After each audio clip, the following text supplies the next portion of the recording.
بسم اللہ الرحمن الرحیم۔ اللہ کے نام سے شروع جو بڑا مہربان نہایت رحم والا ہے۔ ایک بادشاہ نے ایک دن اس خواہش کا اظہار کیا کہ محل میں اتنے سارے عقل مندوں کے ساتھ ایک بے وقوف بھی ہونا چاہیے جو سب کے لیے تفریح کا باعث ہو۔ چنانچہ بڑی کوششوں کے بعد ایک بے وقوف کا انتخاب ہوا اور اس کے لیے ایک خاص قسم کا تاج بنوایا گیا۔ بادشاہ اس سے روزانہ چند ایک سوالات پوچھتا اور بے وقوف کے جوابات سن کر بادشاہ اور درباری خوب ہنستے۔ وقت گزرتا گیا اور ایک دن بادشاہ سخت بیمار ہو گیا، یہاں تک کہ طبیبوں نے جواب دے دیا۔ بادشاہ نے اپنی تکلیف دور کرنے کے لیے اپنا آخری وقت بے وقوف کے ساتھ گزارنے کا فیصلہ کیا اور اس کو طلب کر کے کہا کہ آج تم سوال کرو، میں جواب دیتا ہوں۔ بے وقوف نے سوال کیا، آپ اپنی موت کے بعد کہاں تشریف لے جائیں گے؟ بادشاہ نے جواب دیا، اپنے مالک کے پاس۔ بے وقوف کا اگلا سوال تھا، آپ وہاں کتنے دن رہیں گے؟ بادشاہ نے کہا، ہمیشہ ہمیشہ کے لیے۔ بے وقوف نے پوچھا، پھر تو آپ نے وہاں اپنے آرام اور قیام کے لیے بہترین انتظام کیا ہوگا۔ بادشاہ اس سوال پر حیران ہو گیا اور جواب دیا، نہیں، میں نے تو کوئی انتظام نہیں کیا۔ بے وقوف نے اپنے سر سے بے وقوفی کے تاج کو اتار کر بادشاہ کے سر پر رکھتے ہوئے کہا، گستاخی معاف، میرے سے زیادہ آپ اس تاج کے حقدار ہیں۔ جہاں رہنا نہیں تھا وہاں اتنی بڑی سلطنت، اور جہاں ہمیشہ کے لیے رہنا ہوگا وہاں کے لیے کچھ بھی نہیں۔ اپنے اپنے دائرے میں دیکھ لو، حسب طاقت ہر کوئی فرعون ہے۔ انسان سخت مزاج کب بنتا ہے؟ جب بہت سارے لوگ اس کی نرمی کا غلط فائدہ اٹھا چکے ہوتے ہیں۔ کسی کے راز تلاش نہ کرو، اگر نظر آ جائے تو فاش نہ کرو۔ لوگوں کو بے وقوف بنانا بہت آسان ہے، لیکن قائل کرنا کہ انہیں بے وقوف بنایا جا رہا ہے بہت مشکل ہے۔ کبھی اپنی چال کا اعلان مت کرو جب تک تم اس کو چل نہ لو۔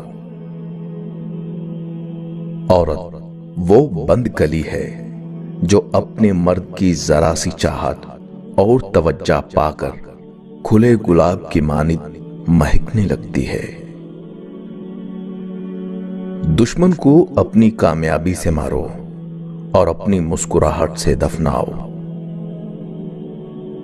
میں آہستہ چلتا ہوں مگر میں کبھی پیچھے کی جانب نہیں جاتا۔ جب تم ہمت ہارنے لگو تو سوچنا کہ تم نے شروع کس وجہ سے کیا تھا۔ ان لوگوں پر زیادہ توجہ دیا کرو جو تمہاری جیت پر تالیاں نہیں مارتے۔ زندگی پانی کے بلبلے کی طرح ہے، نہ جانے کب ہوا نکل جائے کچھ پتہ نہیں۔ اگر خوش ہو تو آہستہ سے ہنسا کرو تاکہ غم نہ جاگ جائے، اور اگر غمگین ہو تو آہستہ رویا کرو تاکہ آنے والی خوشی کہیں نا امیدی میں نہ بدل جائے۔ تمہاری ہر وہ جیت اصل میں ہار ہے جس کا مقصد کسی کو نیچا دکھانا ہو۔ 3 چیزیں احتیاط سے اٹھانا چاہیے، قلم، قدم اور قسم۔ خوش ہونا ہے تو تعریف سنیے اور بہتر ہونا ہے تو تنقید سنیے۔ لفظوں کے بھی ذائقے ہوتے ہیں، بولنے سے پہلے چکھ لیا کریں۔ اپنے اپنے دائرے میں دیکھ لو، حسب طاقت ہر کوئی فرعون ہے۔ اپنے دل کو اس وقت تک توڑتے رہو جب تک یہ کھل نہ جائے۔ کپڑے انسان کے بدن کو ڈھانپتے ہیں اور گفتگو انسان کی شخصیت کو اگر اللہ پہ چھوڑا تھا تو پریشان کیوں، اور اگر انسان پر چھوڑا تھا تو حیران کیوں؟ جو عبادات اخلاق اور کردار پر اثر انداز نہ ہو سکیں وہ مشقت کے سوا کچھ نہیں۔ اس دوست کا گلہ کر رہے ہو جو دھوکہ دے گیا، گلہ اپنی عقل کا کرو جو دھوکے باز کو دوست سمجھتے رہے۔ اقوال عقل مندوں کے لیے ہیں، نادانوں کو ان سے کوئی فائدہ نہیں۔ دنیا میں آنا آسان ہے لیکن اس سے چھٹکارا پانا مشکل ہے۔ جہاں صداقت اور خلوص نظر آئے وہاں دوستی کا ہاتھ بڑھاؤ، ورنہ تمہاری تنہائی ہی تمہاری بہترین دوست ہے۔ وہ کرو جو صحیح ہے، نہ کہ وہ جو آسان ہے۔ اپنی آواز اونچی مت کرو، اپنی دلیل کو بہتر کرو، اور لوگوں کے غلام مت بنو جب اللہ نے تمہیں آزاد پیدا کیا ہے۔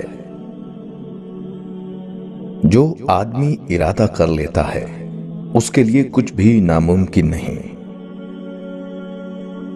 سائل کو خالی نہ لوٹاؤ، کیونکہ یہ اللہ کا تم پر کرم ہے کہ اپنی مخلوق کو تمہارے دروازے پر بھیجتا ہے۔ دنیا کے سبھی لوگ خوبصورت ہیں، بدصورتی ہمارے رویوں اور سوچ میں ہے۔ نیچے گرنا ایک حادثہ ہے، نیچے رہنا ایک مرضی ہے۔ اچھی گفتگو کرنا اچھے خون کی پہچان ہے۔ دوسروں کے ساتھ زیادہ تر وہ لوگ نیک سلوک کرتے ہیں جو خود بھی مشکل وقت گزار چکے ہوں۔ ماں باپ کے ساتھ تمہارا سلوک ایسی کہانی ہے جو لکھتے تو تم ہو لیکن تمہاری اولاد تمہیں پڑھ کر سناتی ہے۔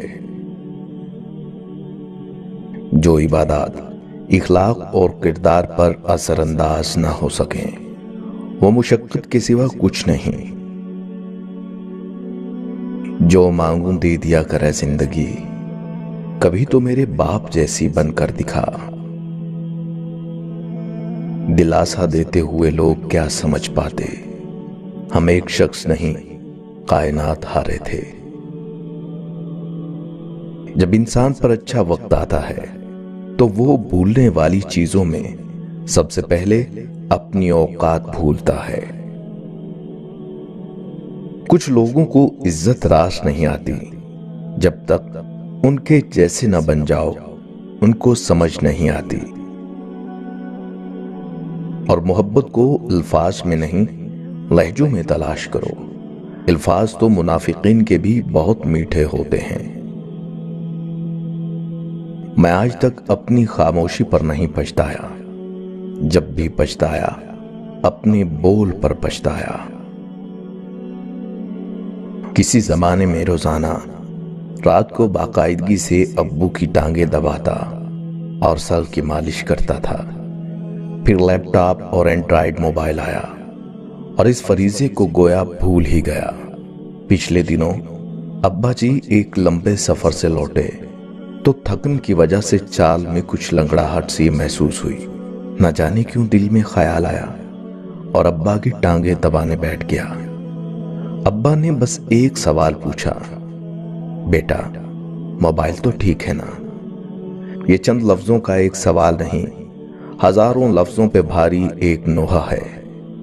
کچھ لوگ بڑے حساس ہوتے ہیں، انہیں سب نظر آتا ہے لیکن وہ کچھ کہتے نہیں۔ سوشل میڈیا میں غرق بچوں، اپنے والدین کو وقت دو، ان کے چہرے پڑھو، ان کے کہنے کا انتظار نہ کرو۔